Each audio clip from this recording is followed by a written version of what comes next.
Thanks to Token Engineering Academy, whose invitation to collaboration gave me this amazing opportunity to review all these great platforms. Today, it's time to look at DeFi Llama. Our review today is going to explore the platform from the perspective of how it helps tokenomic engineering and analysis. We're going to focus on 4 key themes. Data coverage, what kind of data is being served on the platform, and how much of it provides insight into fundamental processes and activities taking place outside of exchange markets. Accessibility and flexibility. How easy is it to explore data directly on the platform and to export it to other work environments for further analysis and exploration? Documentation. How rigorously and thoroughly are the methods and definitions used by the platform described and communicated? There are always assumptions and workarounds involved, and it really helps us to understand what they are. And finally, best practice innovation. How does the data offering and the auxiliary resources around that support innovation and the development of best practices for analysis in tokenomics? This format will be applied to review 5 data providers in total. You can watch the whole lot in that playlist that's showing up on your screen now. And if you want more background on why I'm doing things this way, check out my earlier video explaining the importance of data to tokenomic engineering and analysis. This common approach will also help us compare all these platforms at the end in a final video, so make sure that you stick around for that. Ready? Let's go.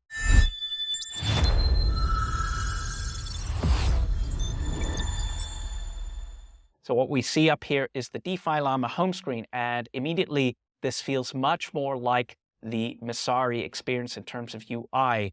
There is a lot of information, and for some tastes that may feel rather dense, perhaps a little bit too much going on, but that's not DeFi Llama's fault. Essentially, the more information that you have on a single platform, the harder it's going to be to organize it and serve it in a way that feels really tidy and accessible. So I think we're just up against that trade-off, because as you're going to see, this platform has tons and tons and tons of information. It's truly impressive. We are mostly led to navigate through a left side bar here, and we have an overview that brings us to a chain level view where we can look at different chains, protocols on a given chain that are performing well or have some sort of like economic salience. If we go down to chains, that really does filter down to a chain specific view. Let's see. Okay, while I'm recording, the internet's slower. I've tried this without the camera, so please bear with me. And here we have total value locked in chains. This is what DeFi Llama became famous for. It was the original place for this TVL metric being reported directly from on-chain data. We have so already we're being led into a view which is comparing multiple chains with each other. Remember, that's sort of like 2 ways of leading you down a data path, right? Are we going all in into a single project, or are we keeping our view sort of horizontal? We also have this compare chain, this category here, which allow us to bring up certain metrics for these 2 chains. Here I've got, I'm reporting TVL fees. I can select revenue. Here we go, TVL. There are these interesting buttons here that are always at the top, even though they only refer to TVL. But that's a holdover from the fact that this used to be much more sort of like exclusively about TVL. You can choose whether you want to include governance tokens that are currently staked, borrowed coins, liquid staking, whether you want to include that. So we're seeing quite a lot of optionality, which reveals a lot of understanding about the nuance behind the TVL metric, which really aggregates a lot of stuff together. And you're given the opportunity to adjust some of that in and out, which is nice. And you can see here that there are lots of categories, right? I can look at airdrops that are coming up. These are all the TVL for each of these upcoming airdrops. I have a view on treasuries, which is really impressive. I can zoom in to the Mantle treasury specifically. Let's look at that. I already get a breakdown, key high-level metrics there. Here's the TVL, here's the market cap, here's the composition. It's amazing that we get this kind of view real time, this kind of detail And we can even pull up tweets here. Let's see what that does. So we've got a read on social media engagement, social media metrics. Even if they're quite superficial, that's still interesting and harder to fake for the largest projects, the largest Twitter engagements. Sorry, X. And what else have we got? We've got breakouts into oracles. Look, we can look at oracle dominance by project, the number of protocols secured. Great. We can look at forks of protocols as well. So this view brings up how many times a given protocol has been forked. So Uniswap 2, the most forked protocol, 518 forks, pretty amazing. And then if we go into top protocols, what we get is a view by chain. That's the chains listed here on the row axis. And on the columns, we kind of have the main a list of key services on each of these blockchains. And it gives you the leading protocol that is providing that service. So Aave tops lending on Ethereum, but on Tron, it's just lend. So this is really interesting way of presenting data in a way that's non-trivial, sort of showing you how these different chains are, begin to look like different nation economies with different sort of balances of services and levels of activity. So this is really interesting here. And we can compare protocols much in the same way as we could compare chains. But let's now dive in to a specific protocol view. And what we'll find is an experience that's similar to all the other platforms, right? There is varying amounts of information. Hopefully I'll get this right. I think there was some interesting, Aave version 3 is very well reported. So if we go on here, yes, I got it right. One of the things I absolutely love when it's there is this overlay of events. If I unclick events, it will respond slowly. Okay, I can add the events here.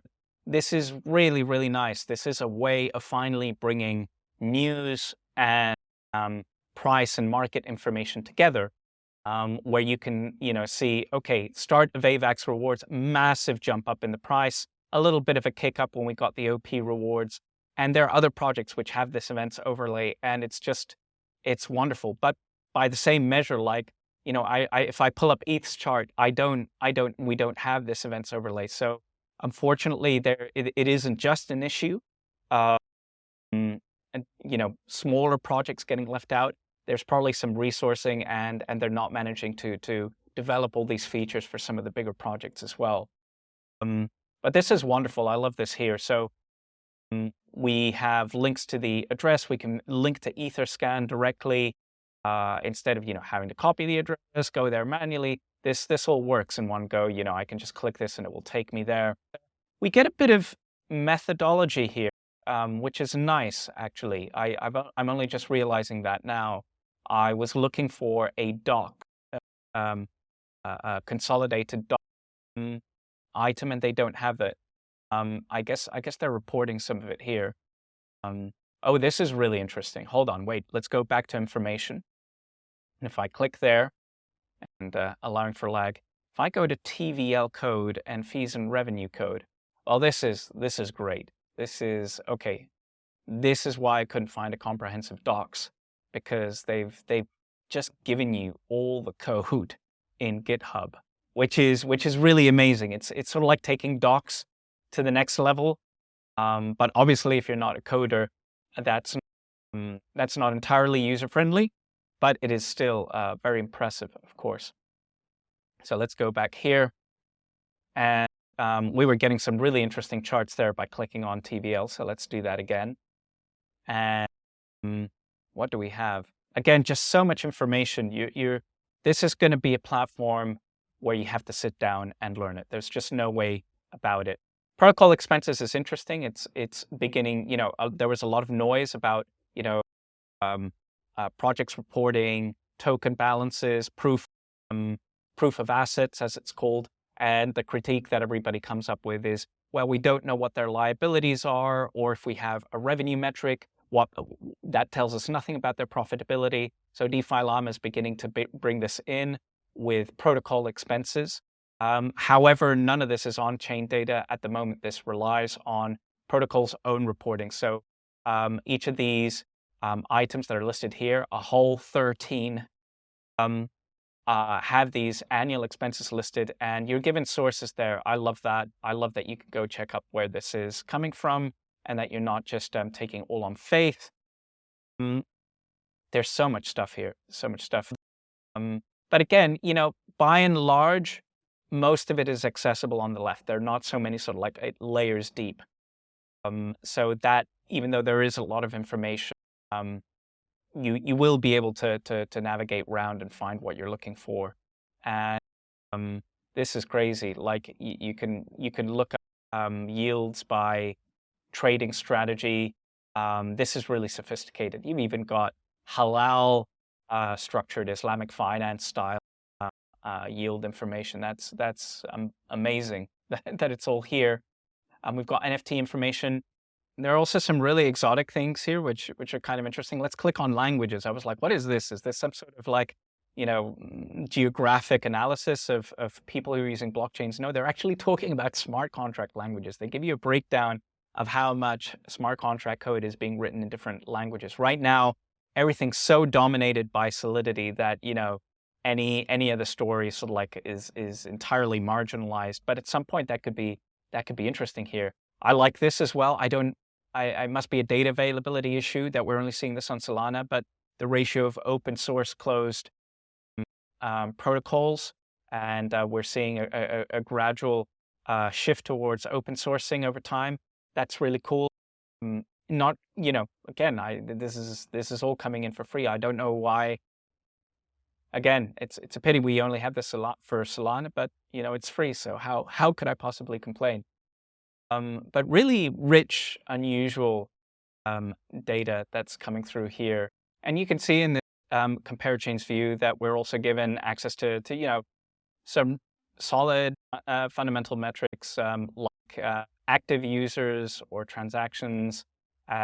That's also informative. Everything's getting quite noisy now because we've got a lot of information up here at the same time. Let's see if I get rid of TVL. But you get the idea. That's pretty impressive that we can easily compare projects that way. If I wanted to select different chains, all I need to do is click on here and choose another chain. We've been paying attention to unlocks, so let's look at that. And it's all on here. We get sort of like in the next event, a countdown timer. If we go in, we get the distribution. We get where we are. This is a very nice presentation. We don't get the full table. I would prefer that. It sort of like makes the layout a little easier to systematize. We can't pull any of the data out. That's a recurring theme, that so many of these views, where let's see if I scroll down somewhere, a lot of these views don't give you access to a download. That's going to be one of my gripes when we get to that. But as you can see here, unlike token unlocks, we don't have any standardization naturally. But something that we have here that token unlocks doesn't do at the moment is that we do get the sources for where this tokenomic data came from, which I think is really important or valuable. What have we got?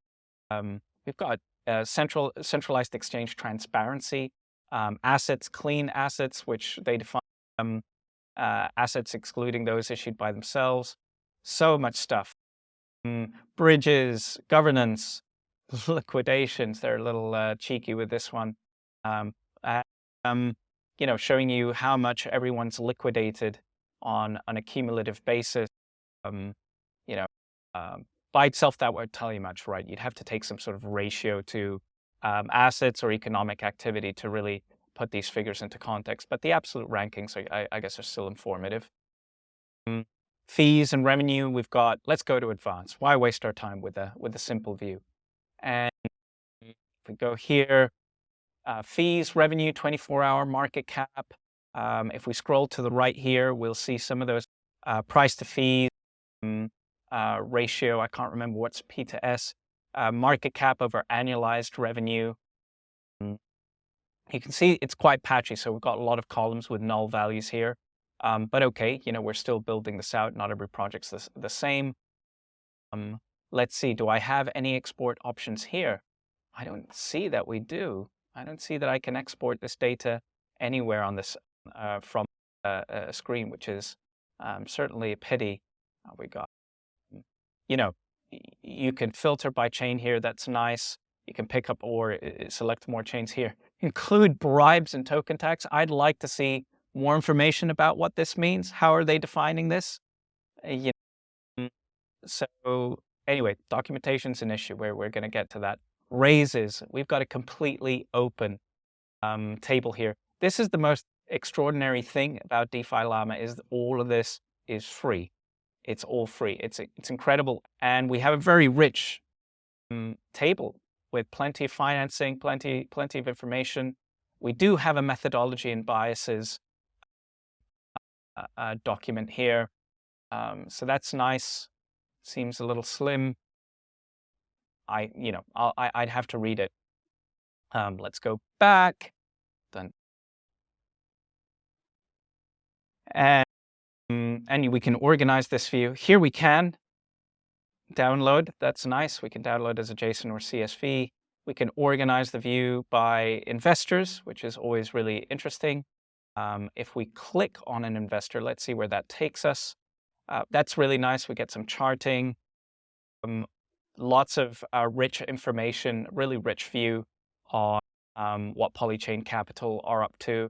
So that's really impressive to have access to this free. Okay, these things are downloadable. Views on stablecoin. I love this trending contracts. Let's go here. So you can look at which contracts, and here we have some raw economic data. Okay, how much gas is spent? How much is this growing? How much is gas growing? And we've got reports by transaction count and gas. Remember, gas measures actual computational work, whereas a transaction is more like a request. They convey different sorts of information that's being reported here. No export on this. This is, and if I click on this, let's see if we get, yes, each contract, each link there links to the Etherscan page for that smart contract. Really nice. I love that kind of native linking. It is, saves you time when you have to go back and forth with Etherscan. And let's go to token liquidity. I really like where this is going. I think it's got to develop further, but it's really cool. You first select your chain, so let's go with Ethereum, and then you select which token you want to swap from and to.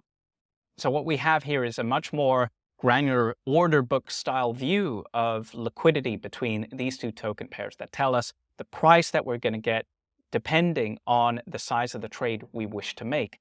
And if there's not much difference between these prices, it means that the market's really deep and we're able to make all kinds of trades. This information tells you much more than volume by itself does, which is a much more manipulable metric.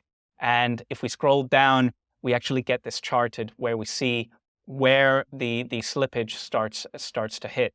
So once we start reaching transactions of about just under 1 million, we start seeing some pretty big slippage, and we see where we really have to hit hard to basically eliminate all the liquidity and clear the market with a trade to see. So this is showing a slippage versus trade amount. This is a snapshot in time. What I would love to see this evolve into is a time series view, because that ends up being really useful information. I'm really trying to get hold of this data, figure out how to put it together using Dune or something, because once you have a view of how liquidity changes with this kind of granularity, that enables you to plan your treasury policy better and maybe plan your vesting schedules better, or create rule-based or algorithmic vesting schedules that are informed by some sort of average market experience. But it's really cool that we're beginning to see some of this data, even if it's just at a snapshot in time at the moment. Really love that. And we also have a correlation tool, which I think is cute. somehow at the same time wanting. You have your assets here and shows you the pairwise correlations there. Again, no way to just pull this data. Okay, it's time to start complaining. Now you saw me scrolling around there, checking out various pieces of information. So many times I wanted to grab the data and I couldn't. And I'm like, why? Why am I allowed to grab the data in some places and not others? And here we are in this correlations matrix. I can't pull this data. So it's strange that we have a really inconsistent experience with that feature, shall we say, across all these data views, data sources. And then the other thing is we're locked into a view here. We don't have that really elegant ownership of the data that say we get with Token Terminal, or you'll see we're going to get with Artemis, where we can really reshape the view we want on the data natively on the platform, which is really nice if you're more of a data-driven, data-oriented person. So there is, I'd give this good points in terms of accessibility, and say in the sense that there are not too many levels to this data, and a lot of it is accessible here with the left-hand panel. The chances we get to export and work with that data are rather limited. We do have an API, so let's go to the API documentation. Do I have that? And we get a lot of stuff here. We get TVL, we get different coins. So these are basically sort of market data, stable coin specific data there, some pretty cool stuff. Yields, bridges, what do we have? Bridge volumes, volume broken down by chain. So some really nice endpoints for data that are distinctive and kind of special. Messari's API was very market focused.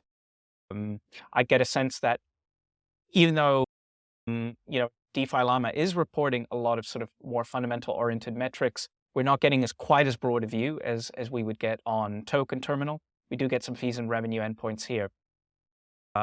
So we do get an API. Higher, if you need higher rate limits or priority support, you can get that for $300 a month, very reasonable price. But if you're working in tokenomics, really, a single historical data pool will usually be all the information you need to start putting together your analysis, in my opinion. And yeah, so we've got an API, they've got some endpoints, but the in-platform accessibility of data feels surprisingly limited given how much data they serve us. Okay, next point of complaint is the documentation. Now, I saw that as we were navigating around, there were like little snippets of documentation explaining what the measures are. And that in certain cases, we go right to the code. We get taken right to GitHub to see the code that works. In some sense, we need something that's in the middle, right? As well, a comprehensive document that you can browse like an instruction manual, like we saw for Token Terminal, like we saw for Messari. Messari still leading the way with the most thorough documentation out of everything we've reviewed so far.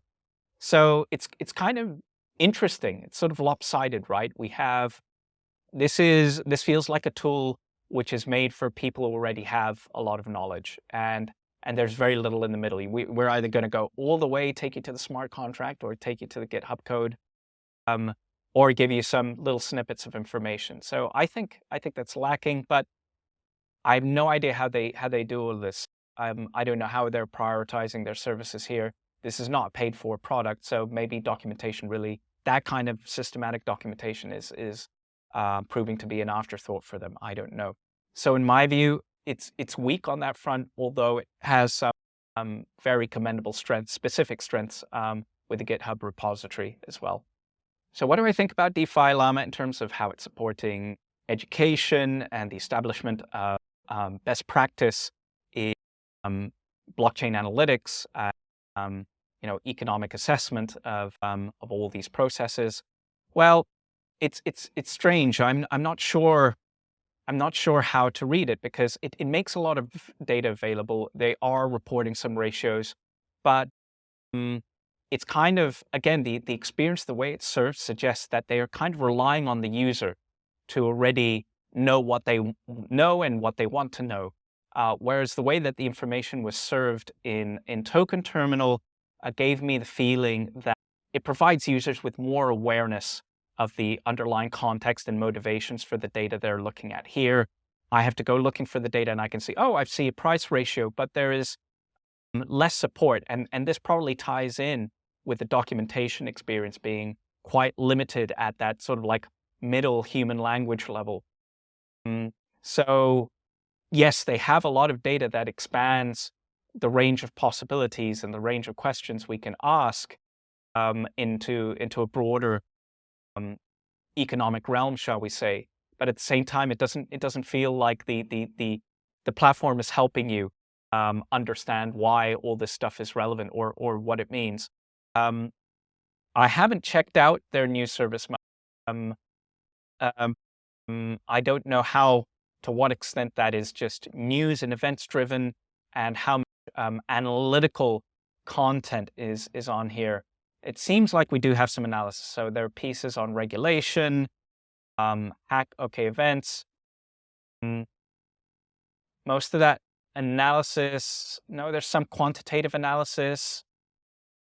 Okay, so there's going to be some idea generation around their news content, and I think that's valuable in the same way that I saw think that Masari's reporting content helps you in that way.